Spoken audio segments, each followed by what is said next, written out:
Alors, on va faire le premier réglage du porte-vélo, qui est le réglage de l'inclinaison. C'est ces deux vis qui sont ici, qui vont venir en appui sur le col de cygne. Ce réglage est indispensable pour avoir un angle de 10 degrés par rapport à l'horizontale, afin de ne pas toucher notamment les dodanes. Donc on va venir serrer les deux vis ici, de manière à avoir une bonne inclinaison. Donc je viens serrer l'écrou à droite et à gauche.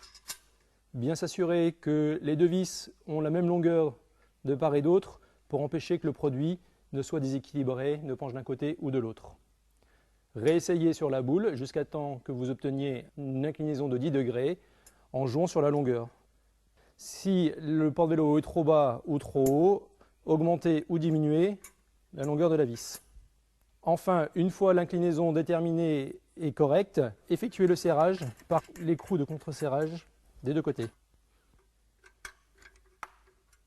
Donc après le réglage de l'inclinaison, on va s'occuper du réglage de la poignée. Ici, on a d'abord l'étrier qui est une partie mobile et la poignée avec une vis sur laquelle on va jouer au niveau de la longueur pour obtenir un effort de serrage suffisant de la boule. On met l'étrier en position haute et on va insérer la tête de vis dans la fente et ensuite actionner la poignée. Si elle est trop facile, on resserre la vis afin d'obtenir un serrage suffisant. Une fois le serrage obtenu, on va venir positionner un contre-écrou qui va immobiliser la tête de vis d'une manière définitive et le produit est réglé une fois pour toutes. Donc maintenant, une fois qu'on a fait le réglage de l'inclinaison, le serrage de la poignée, on va positionner la pièce anti-rotation qui empêche le porte-vélo de se déplacer vers la droite ou vers la gauche. Donc on va venir faire chevaucher la pièce anti-rotation sur le col de cygne et on va déterminer la meilleure position afin que la pièce anti-rotation soit le plus éloignée possible de l'axe de la boule.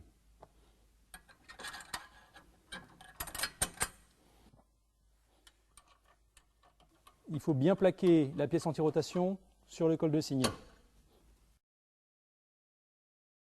Une fois serrée, vérifiez bien que la plaque est restée en contact avec le col de cygne et qu'elle ne s'est pas soulevée.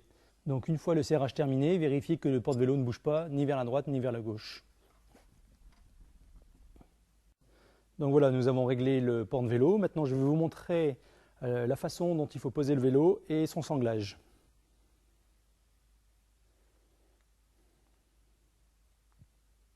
Alors on positionne le vélo au centre des rails. Le pédalier du côté de la voiture et les axes de pédale à l'horizontale. Nous allons rabattre le bras porteur et on va venir sangler les vélos.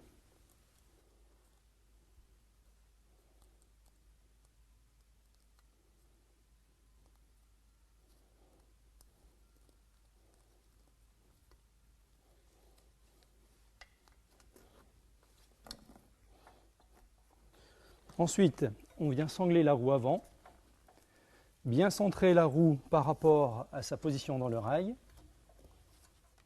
Et donc là, on sangle la roue arrière. Enfin, vérifier que le vélo est bien solidaire du porte-vélo.